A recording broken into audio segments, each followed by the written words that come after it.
आजकाल मला खूप जास्त मजा यायला लागली आहे कारण घरच्याच वस्तू यूज करून माझ्या चेहऱ्यावर एवढा छान ग्लो पण येत आहे आणि स्किन पण एकदम सॉफ्ट झालेली आहे.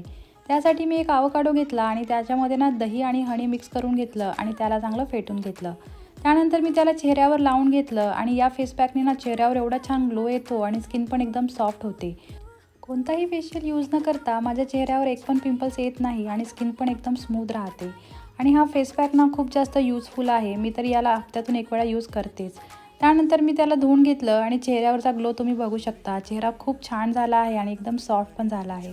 त्यानंतर मी घरातले सगळे कामं वगैरे करून घेतली आणि आजकाल ना भांडे खूप जास्त पडायला लागले आहे. मला तर कळतच नाही की हे सगळे भांडे कोण काढतं म्हणून. मे बी मीच काढत असेल, पण मलाच कळत नाही की मी एवढे सगळे भांडे कसे काय काढू शकते म्हणून.